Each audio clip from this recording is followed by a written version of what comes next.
আসসালামু আলাইকুম প্রিয় এসএসসি ভোকেশনাল পরীক্ষার্থী 2026-এর তোমরা শুভেচ্ছা গ্রহণ করো। আগামী মঙ্গলবার তোমাদের বিজিএস পরীক্ষা। এখন আমি তোমাদের রাষ্ট্র নাগরিকতা ও আইন এই যে ষষ্ঠ অধ্যায়টি রয়েছে সেই অধ্যায় থেকে আমি কিছু অনুধাবনমূলক প্রশ্ন সাজেশন আকারে দিচ্ছি। প্রথমে তোমরা যে প্রশ্নটি পড়বে সেটি হলো আইনের বৈশিষ্ট্যগুলো লিখো, এই প্রশ্নটা তোমরা পড়বে। দ্বিতীয় প্রশ্নটি তোমরা পড়বে সার্বভৌমত্ব রাষ্ট্র গঠনের অন্যতম উপাদান ব্যাখ্যা করো, এই প্রশ্নটি তুমি একটু পড়বে।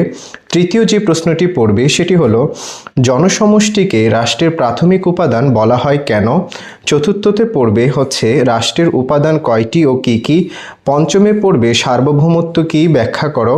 ষষ্ঠতে পড়বে রাষ্ট্রের অন্যতম উপাদান সরকার, এই প্রশ্নটি ব্যাখ্যা করো।